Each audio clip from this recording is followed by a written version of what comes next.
the Bud Light boycott. So it turns out it was very successful.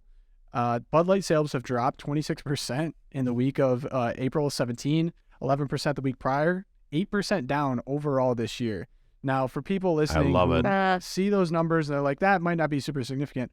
Bud Light is $1 billion with a B dollar brand. They make millions upon millions and millions of dollars. So that 8% is extremely significant.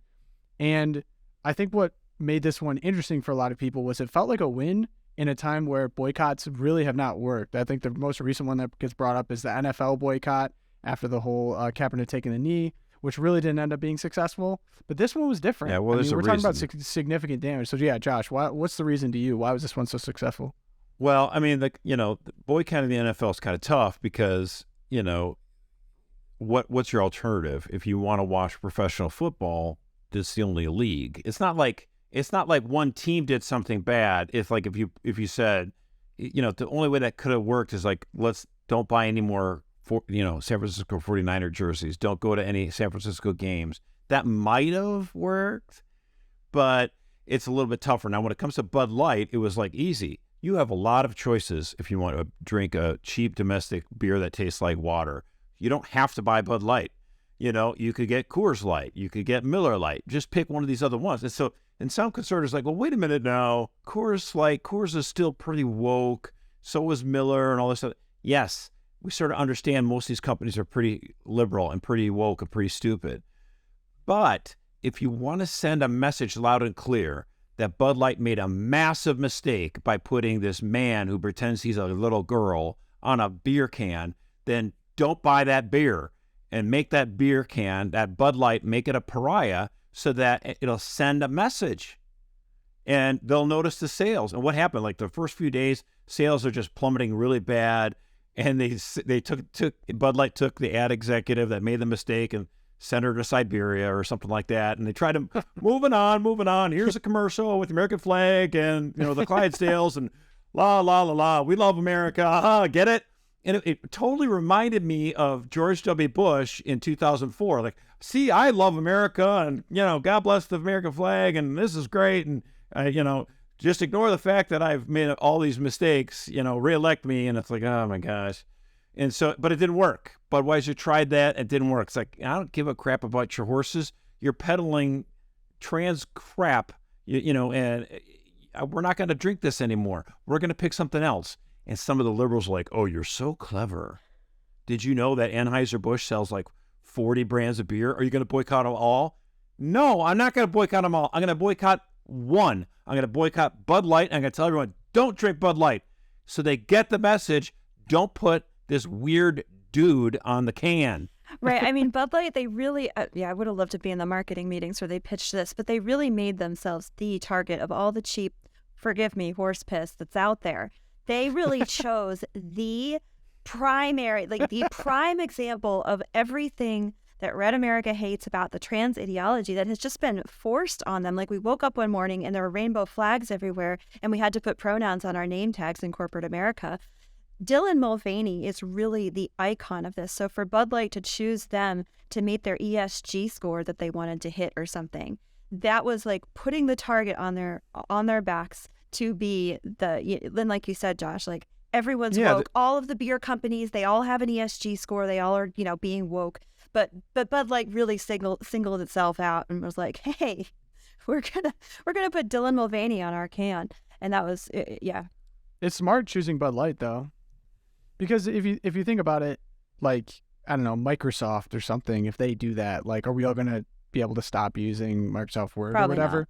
Right. The genius of it is Bud Light is just, it's so easy to just not do, and their market share was so easy to large. replace, like, right? Yeah, their opportunity to make something hurt was great, and I think I've also heard too the social contagion of this was just the best, because anytime someone hadn't seen what happened and someone across the bar is drinking Bud Light, like, hey, like, you drink Bud Light, like, do you know what this means? Like, you can't do that. Like, go. Now, go to interestingly enough, this is like a first successful boycott conservatives had, but what happened? Donald Trump Jr. was like, no, you can't do this. Anheuser-Busch is giving a lot of money to my dad. You shouldn't boycott Bud Light. Oh, my Thanks gosh. a lot, bro. Yeah. Just what an idiot. Read the room, Donald. And to Erica's point, it did come on all of a sudden, this whole trans movement. Like, all of a sudden, they're pushing this filth in libraries, and they're saying, we're going to let boys compete against girls in all these sports. And, the bathroom is no longer safe for your girls. We're going to go into whatever bathroom we want to. All this stuff just was thrust upon us. No one voted on this. It was just decided we're going to have all this filth in libraries, and we're going to open up the bathroom doors so whoever wants to go in there. It was not decided. There's no law. There's no debate. It just happened. It was descended on us. And so this was the first chance for the American people to go, oh, really? I'm going to pour the Bud Light out. I'm not buying this. I don't want it. Don't shove this down our throats. This is horrible. So I commend everyone who boycotted Bud Light over this. God bless you. And keep it up. And you know what? We're Catholic, so we're very forgiving people. So I have a proposal for Anheuser-Busch. This little patriotic American flag and all the Clydesdale ads, ain't going to do it. It's not going to be enough. What you could do is not just apologize, but why don't you give $1 million to the American Principles Project and help them pass laws throughout the country that will protect minors from getting, gender mutilation surgeries. That would be a great way to apologize. Put your money where your mouth is. That'd be a great idea. I might even drink a Bud Light for the first time in my life if that happened. I still won't. If they did that, I would buy a can of Bud Light. You bet. I'd probably go Bud Heavy, but yeah, you never catch me drinking a Bud Light. Yeah, I don't like Definitely light not. beer. I like the real stuff, but You know what that reminds me of, Josh, too, when you were talking about Donald Trump Jr.? It reminds me of the DeSantis Disney thing. So Disney's suing back, and they're all mad because he's taking away special privileges. This was the greatest, not the greatest, this was the worst. The worst response I saw was that Nikki Haley, a presidential challenger, obviously acknowledging that DeSantis is a threat here, goes on TV and is like, you know what, Disney? If you want to come, you can come to South Carolina. We love businesses. We'd be happy to have gosh. you. And I was just You like, missed the point, Nikki. oh my gosh. Like, I just transported back to early 2000s. Like, this is like old neocon stuff that, who told her to say No, this? she's stuck Like, in it was like- 2001. Nikki loves business. Yeah. And loves bombing other countries. So the idea of actually fighting to protect kids, Yeah, is completely. come groom my kids in South Here's Carolina. the thing. People need to remember what happened. Okay, lawmakers in Florida said we should not have gender ideology and radical sexual stuff taught to kindergartners, first and second and third graders. Let's pass a law protecting these children from kindergarten to third grade. Disney decides to, turn on its Death Star, right, and say. And Which say, it we're owns. totally against this. And in Florida, Disney is humongous. They have the Disney World theme park. They employ tens of thousands of people. They're the big dog in Florida. And they decided they're going to put their corporate muscle and weight behind to oppose this bill because they wanted kindergartners, first, second, and third graders to be taught this radical sexual stuff. And so God bless the lawmakers in Florida and the leadership of Governor DeSantis to say, no way. We don't want this taught. And they smacked them down and they won. And here's the important thing to remember. Nikki Haley opposed this. Donald Trump was attacking DeSantis over this. And the other candidate you mentioned earlier, how do you say his name? Ramaswamy, yeah. Yeah, he also Ramaswamy. attacked DeSantis. Here's a major win for conservatives. And he's getting attacked on all sides because they all want to win the primary. And it's like, look, I don't care if you want to win the primary or not. Sure, go ahead, try to win, but don't attack a win. Give the guy the win. This is a good thing. Who wants this kind of smut taught to kindergartners, first, second, and third graders? And when a left-wing corporation attacks them for it, why are you siding with the corporation? Like, what? You're totally worthless. It drives me crazy. Yeah, we got to break away from Here's that. the thing. I'm going to tie this together. What Disney did and the Bud Light boycott, it's perfect because it shows what happened.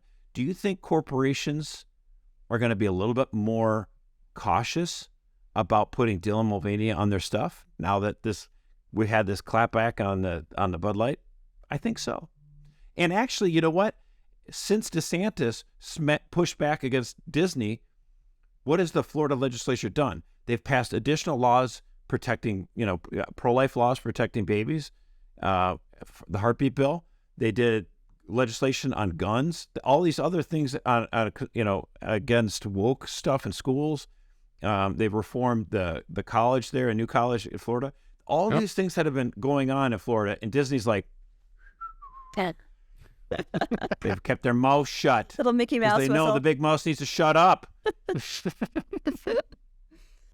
Yeah, I'd love to see us move away from just like the instant association with people that vote Republican and corporations. Like they're somehow best friends. It's like if they're trying to groom your kids, they're not your friend. Yeah, why can't we? That's not a that seems winning like strategy sane for Republicans reaction. anymore. It's not a winning Right. It's strategy. like, no, you should act Never right was. because I pay your bills. You Yeah, should no, act right Nikki because I pay Haley your wants bills. to go back to the future. She wants to go get in her DeLorean and go back to 2003 when we can get back to bombing countries and praising corporations at every turn. Sorry, Nikki. I'm Never I'm Nikki, done baby. with that stuff. Yeah, definitely will not have. I won't have Disney Plus on my TV anytime soon. I'll tell you that, unless they donate to the American Principles Project. But I don't see that Ooh. Or happening. Catholic Vote, you know. Or Catholic Vote. We'll take that too.